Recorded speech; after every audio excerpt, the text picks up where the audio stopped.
Te presento, Andrés es un investigador científico mexicano que trabaja en Google, en Nueva York. Hace investigación centrada principalmente en Machine Learning, privacidad y algoritmos para el mercado de la optimización de ingresos.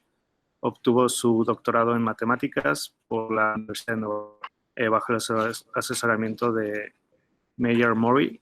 Andrés es apasionado de las investigaciones aplicadas con garantías teóricas. Su plática se centra sobre la introducción a la privacidad y bueno, mucho gusto, Andrés. Gracias, pues voy a empezar. Primero, gracias por la invitación para presentar aquí. Segundo, disculpen que no puedo estar allá, me encantaría estar en Mérida presentando esto en persona, pero ni modos, le tenemos que hacer como le tenemos que hacer. Como ya les dijeron, mi nombre es Andrés Muñoz Medina, soy de México, de Veracruz, de hecho. Y quisiera hablarles aquí un poco sobre lo que es privacidad y cómo pensamos en privacidad de manera algorítmica. A lo mejor aquí en México no es un tema que sea tan controversial como lo es en los últimos años en Estados Unidos y en Europa, pero yo creo que va a ser muy importante en los siguientes años entender cómo dar privacidad a nuestros usuarios. Así que esta plática espero que les sirva de algo para que al menos entiendan las cosas que se han hecho en privacidad, las cosas que se están haciendo ahora y qué es lo que se puede hacer cuando se toma en cuenta privacidad. ¿Okay? Entonces voy a empezar con un ejemplo muy sencillo sobre liberación de datos. Aquí ven, llamémosle Pepita. Pepita acaba de tener una idea muy grande sobre una app que quiere hacer. Y esto puede ser un caso muy común aquí en esta conferencia, de ustedes deciden que quieren hacer una app y la desarrollan. Entonces, Pepita desarrolla una app para sus zapatos y esta app puede mantener, no sé, sabe su ritmo cardíaco, sabe a dónde van, sabe dónde pasan la mayor parte del tiempo. Y en algún momento quiere empezar a mejorar el app para los usuarios. Y la única manera realmente en que podemos mejorar la experiencia de los usuarios es si usamos datos que recolectamos de los usuarios. Entonces, Pepita tiene que analizar estos datos y la pregunta es, bueno, ¿cómo los analizamos de una manera en que sea privada y que no se revele nada de la información personal de los usuarios? Entonces, la primera pregunta es, ¿qué información es segura para liberar? ¿Ok? Entonces, tenemos el primer caso.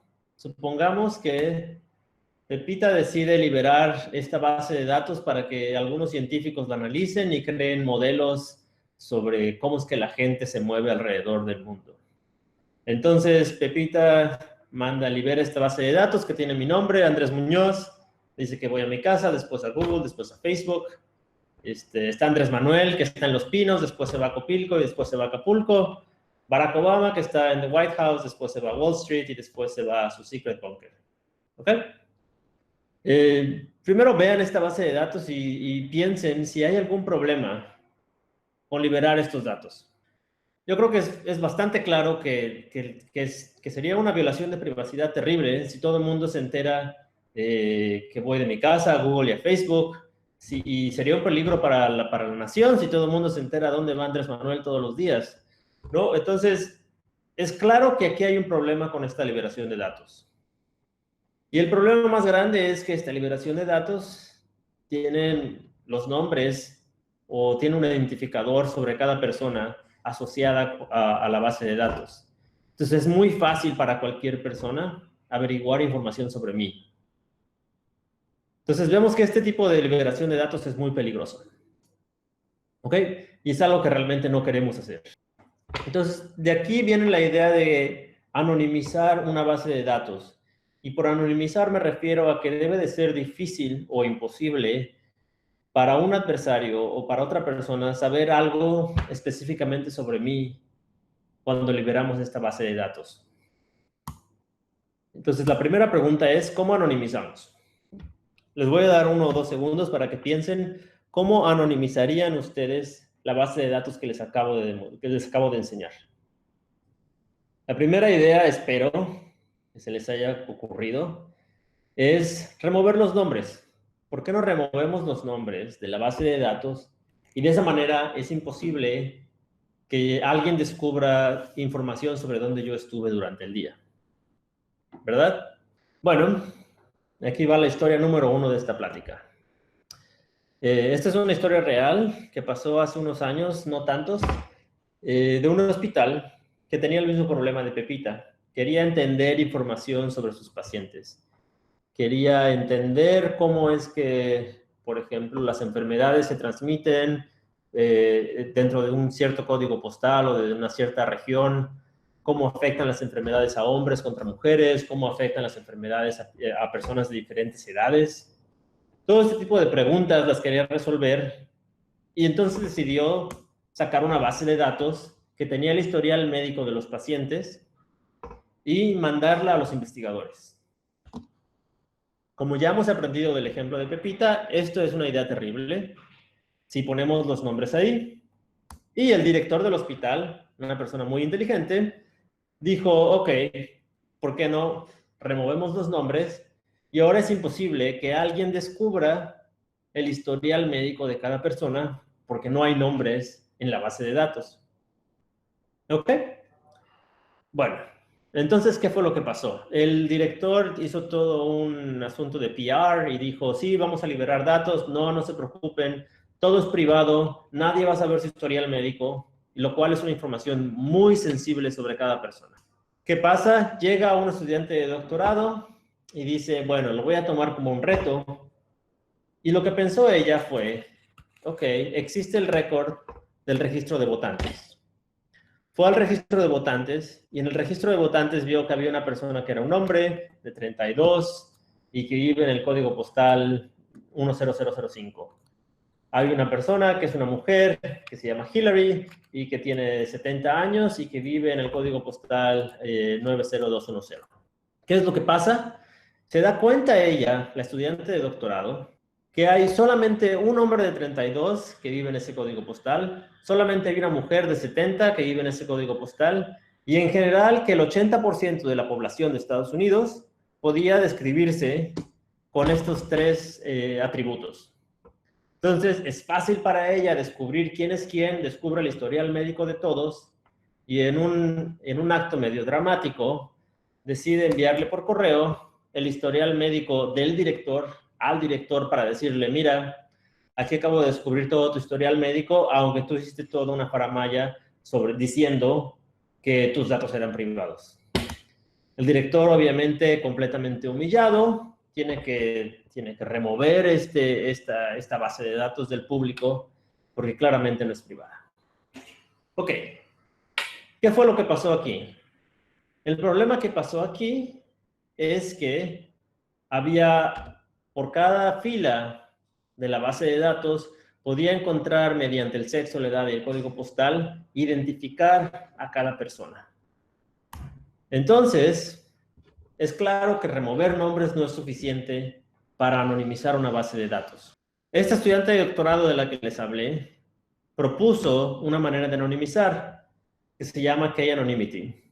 Y la idea era para tratar de resolver el problema de que con ciertos identificadores como el sexo, el código postal y la edad, pudieras identificar a una persona en particular.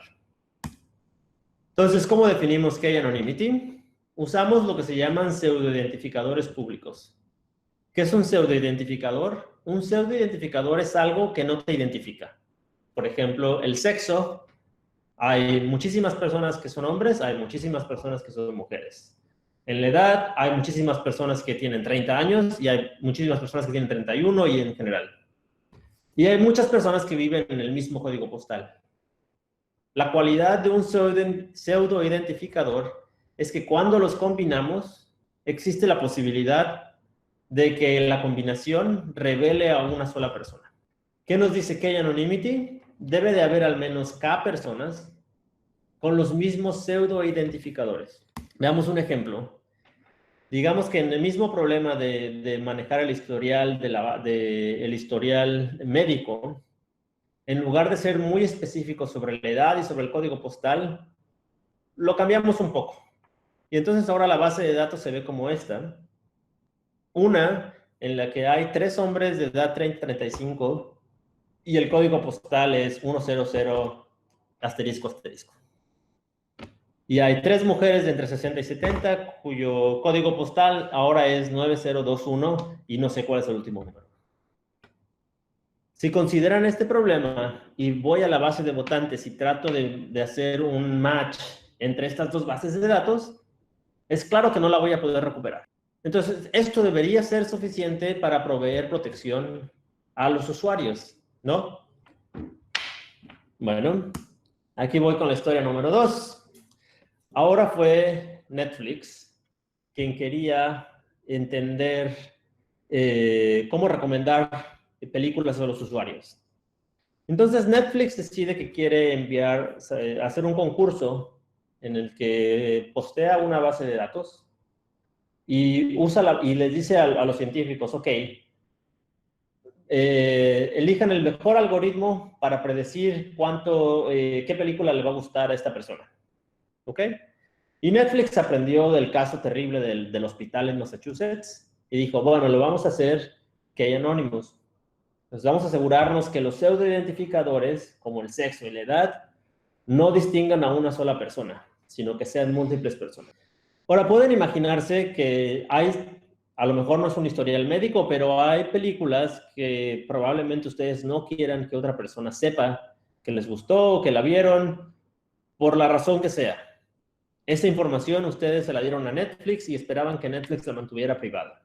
Al liberar estos datos existe la posibilidad de que esa privacidad se viole. La pregunta es, ¿se puede violar esa privacidad? Bueno, aquí tenemos ahora otra ingeniero, no la misma de la vez pasada, que pensó, ok, ¿cómo puedo descubrir quién es quién en esta base de datos? Es claro que el registro de votantes no funciona esta vez, ¿verdad? Porque entonces ahora hay demasiados hombres de 30 a 35 años y entonces no puedo hacer el matching que necesito. Pero esta persona fue muy inteligente y pensó, oh, hay una base de datos que es pública que se llama IMDb. En esta base de datos los usuarios ponen su nombre y dicen qué películas les gusta. Estas películas a lo mejor no son tan sensibles, a lo mejor es Star Wars, a lo mejor es Harry Potter. Es una base de datos que los usuarios saben que va a estar pública en Internet.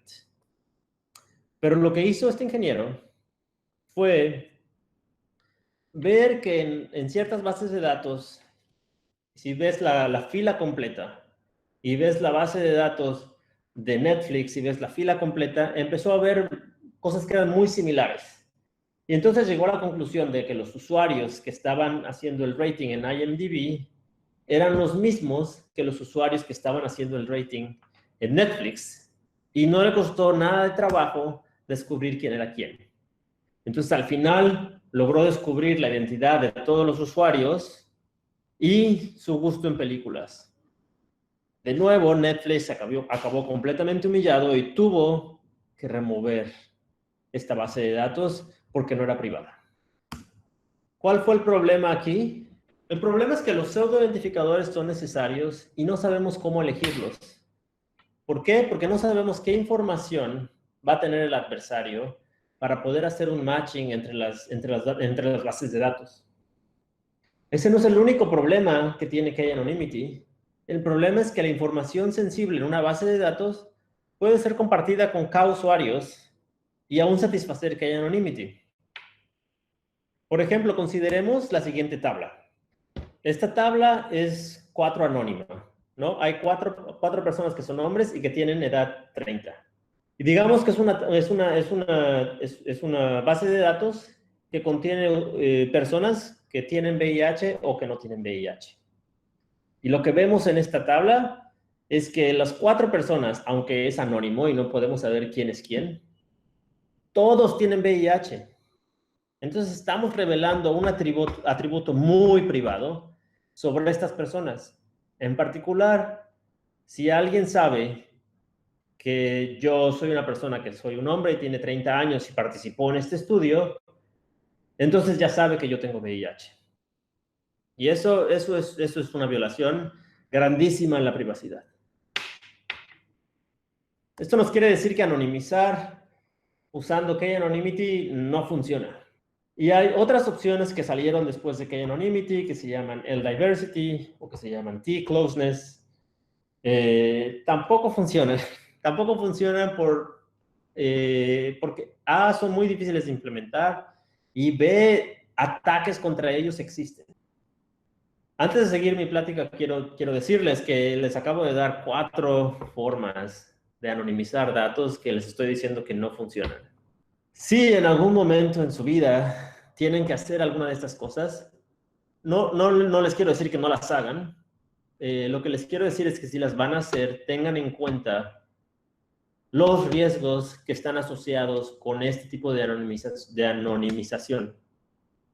Y una vez que entienden estos riesgos, pueden decidir si vale la pena usar o no estas técnicas. ¿Ok?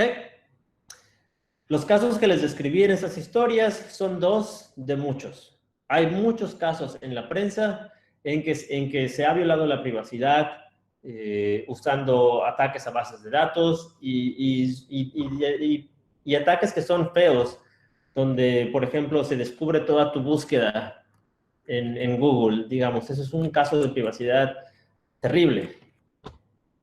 Entonces, ¿qué podemos hacer? Les he dado ya varias opciones y todas son malas. ¿Cómo realmente podemos proteger la privacidad de nuestros usuarios?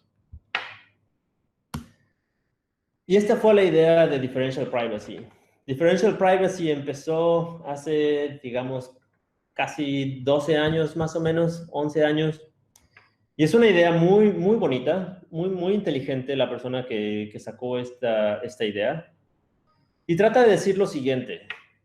Supongamos que tenemos una base de datos, en este caso sobre estos usuarios que están usando mi app, y quiero revelar información sobre ellos usando un algoritmo. Por ejemplo, quiero saber el número de usuarios que usan mi app, o el promedio de edad de los usuarios de mi edad.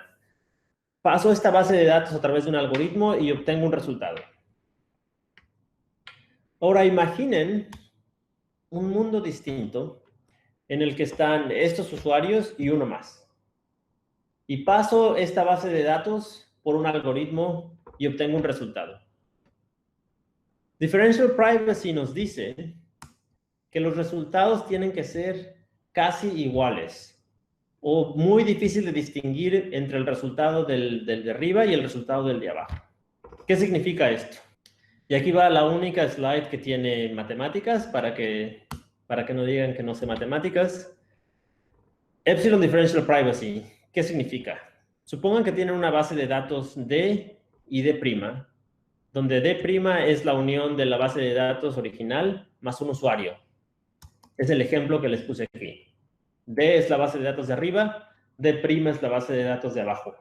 Epsilon Differential Privacy nos dice que tenemos que elegir un algoritmo A que sea aleatorio.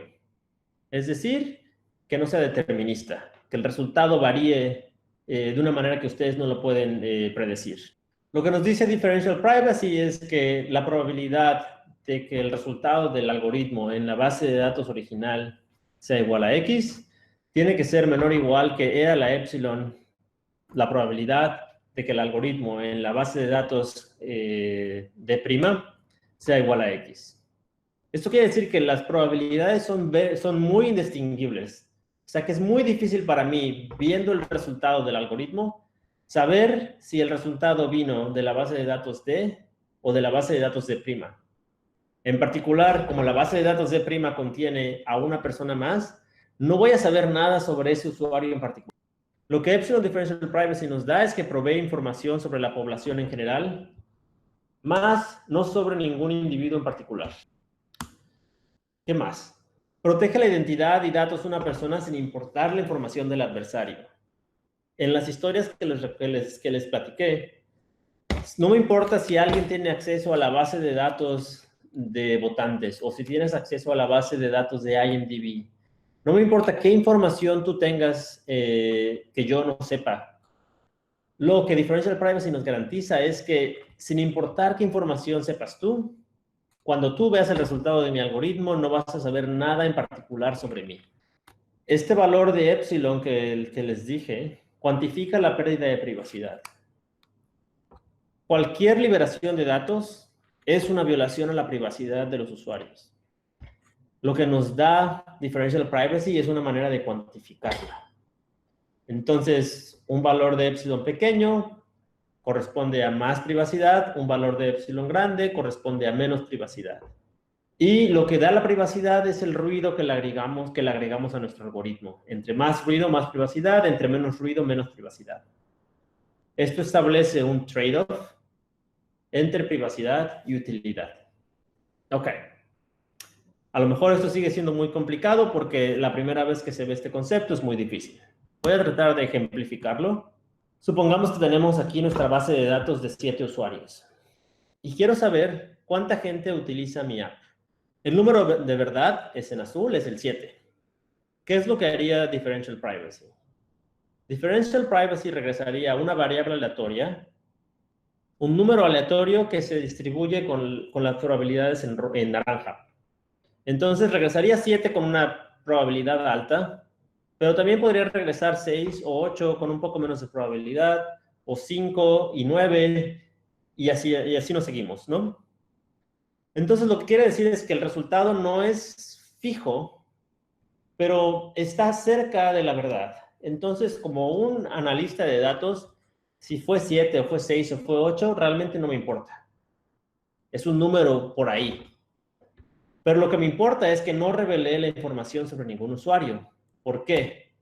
Porque si hubiera agregado otro usuario a esta base de datos y pregunto cuánta gente utiliza mi app, la verdad hubiera sido 8 y lo privado hubiera sido esta distribución.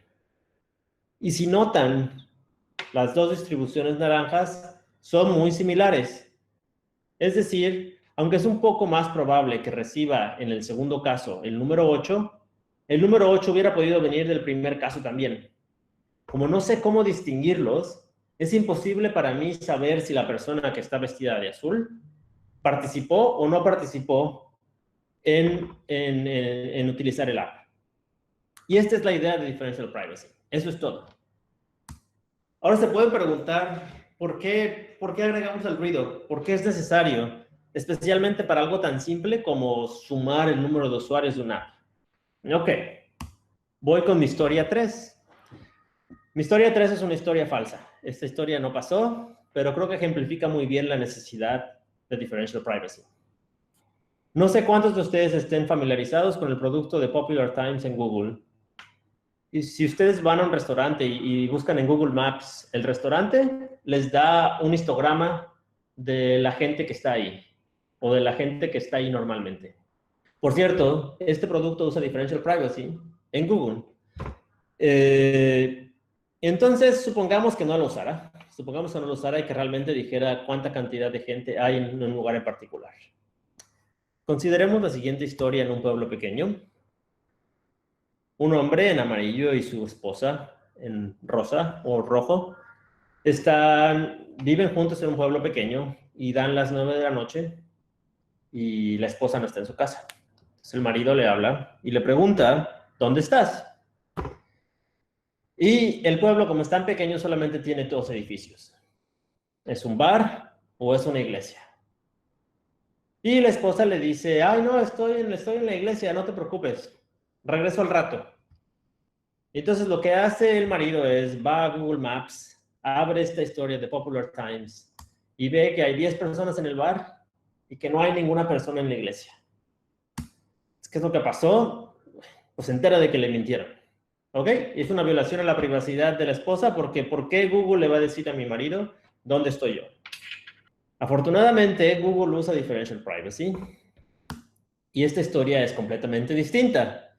El marido ve y busca en Google Maps y ve que hay 12 personas en el bar y 2 personas en la iglesia. Y digamos, ¿fue ruido o no fue ruido? El marido no sabe, pero ve que hay al menos 2 personas ahí en la iglesia y dice, ah, pues mi mujer debe ser una de ellas. Y entonces el matrimonio feliz y todos contentos y differential privacy salvó el día. Esta es una historia un poco, simplista. Y a lo mejor ustedes deben de pensar, oye, pero si le agrego ruido a mis datos, ¿se van a arruinar y van a ser muy malos?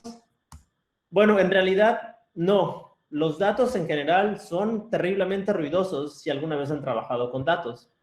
En este ejemplo, por ejemplo, aquí, trato de estimar la media de una distribución.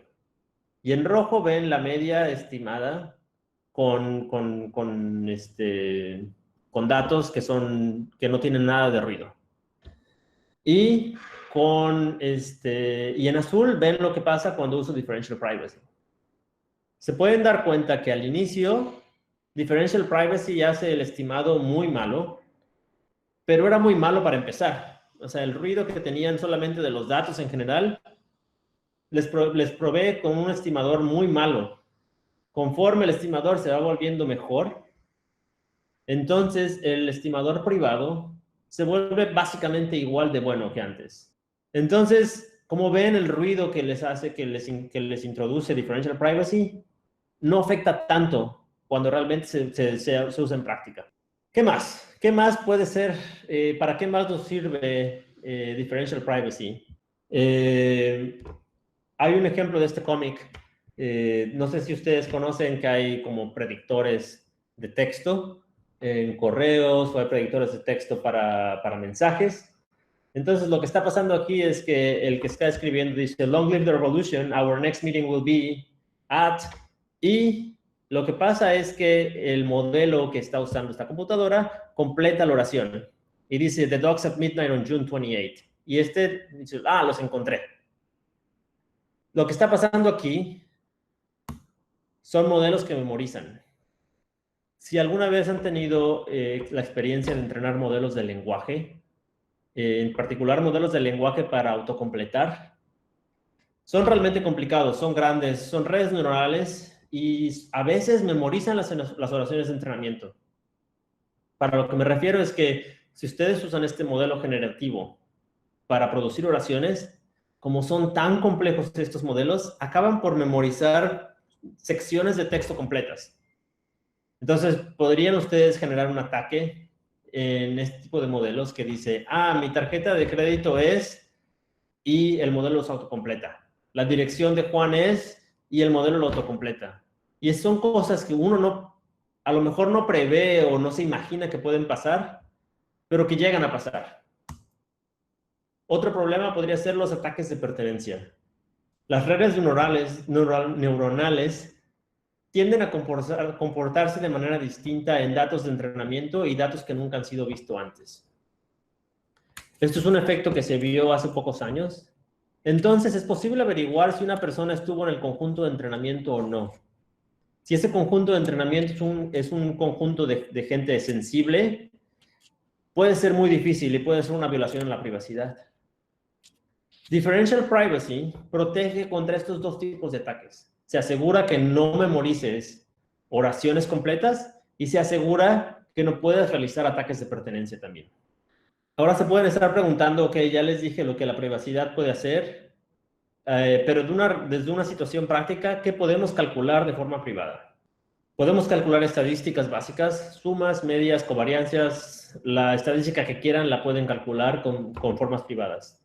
Pueden calcular histogramas en manera privada, pueden calcular árboles de decisión, modelos de regresión, redes neuronales. Todo esto se puede hacer de una manera que involucre differential privacy. ¿Funciona?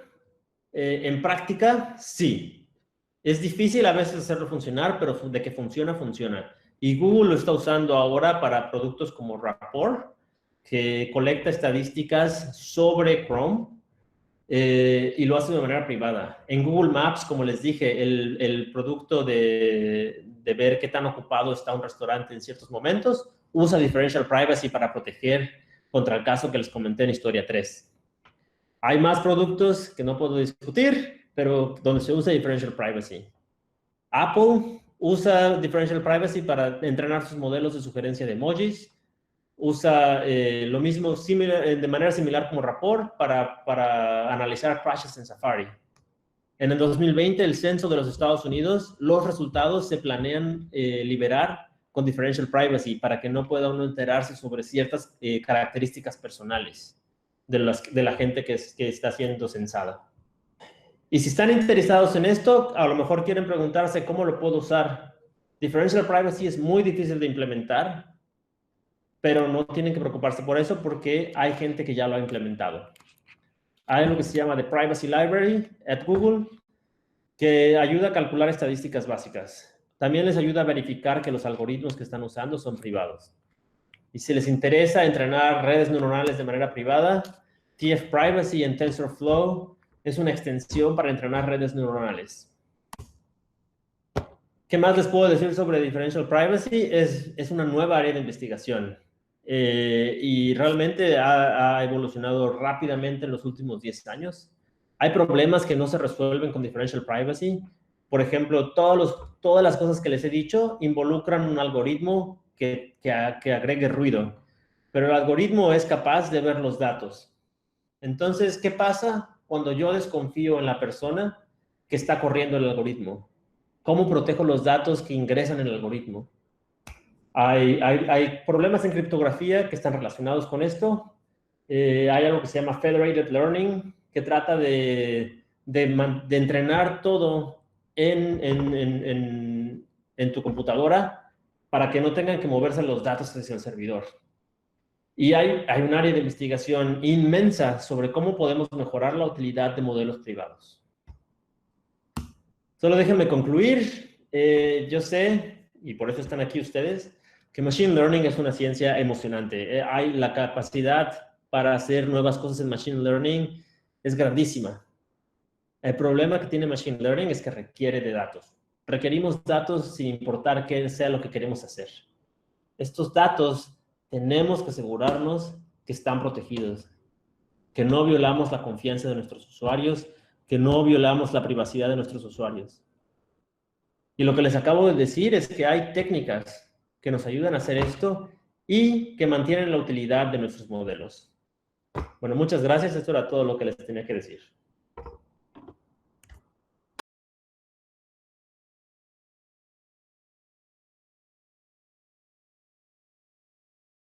La pregunta iba muy enfocada en cuál es la estrategia más viable para cuidar datos. O sea, si estás empezando y a lo mejor no estás con Machine Learning, sino cómo puedes cuidar esos datasets desde un punto de vista a lo mejor en investigación. Estoy levantando datos que son sensibles en comunidades, por ejemplo, sobre el tratamiento de agua o sobre la calidad del suelo, y que esa información puede implicar en alguna toma de decisiones que ponga en riesgo a la comunidad.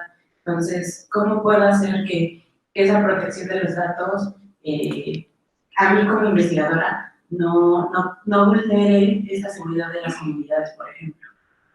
Claro, muy buena pregunta. Yo creo que una de las mejores protecciones que se puede dar a los datos es que el acceso sea muy controlado, especialmente cuando es muy sensible la cantidad, los datos. Entonces, tú como investigadora a lo mejor quieres tratar de discutir estos datos con otras personas. Mi recomendación es que el acceso sea muy limitado. Encima de todo esto, todo lo que les acabo de decir, tratar de asegurarse que no se recolecten datos solo porque sí, solo porque pensamos que a lo mejor va a ser útil en algún momento.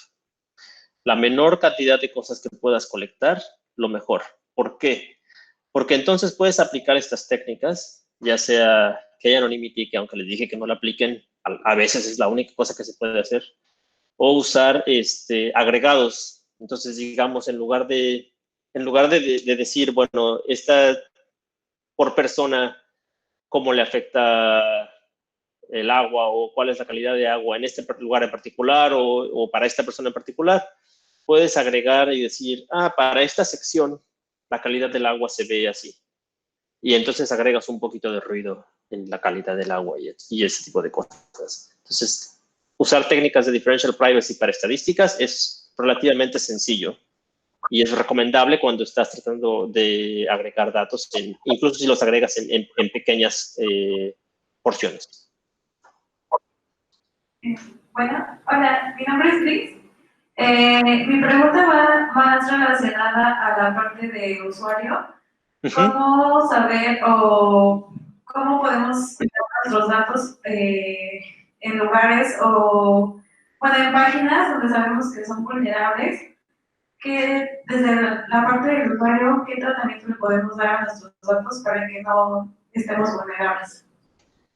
A tus datos en particular es difícil en este momento que tú puedas hacer mucho.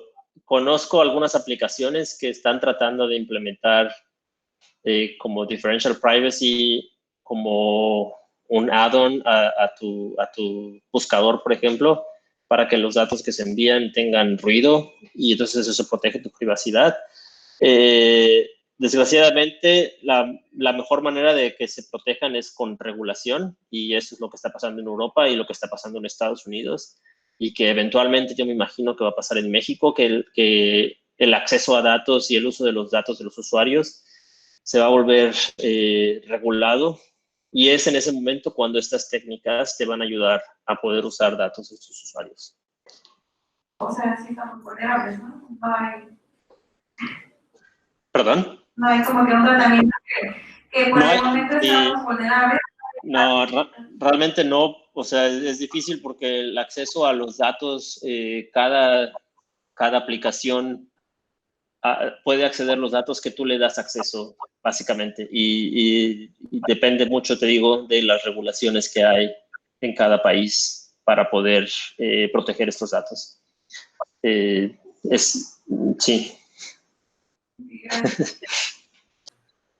Tenemos espacio para una pregunta más. Bueno, hay un poco más de espacio, igual de otra. Bueno, mi pregunta es más acerca de ruido.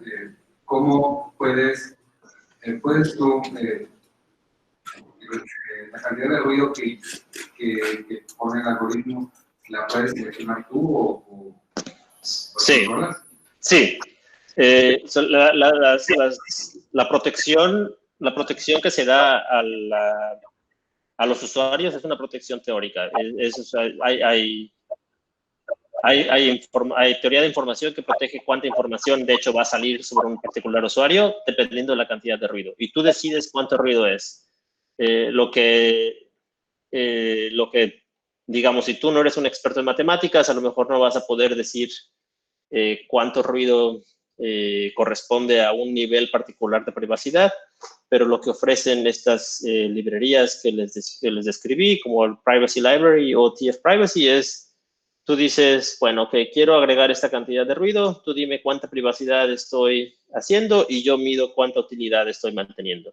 Y entonces tú puedes hacer el trade-off entre cuánta privacidad quieres y cuánta utilidad necesitas.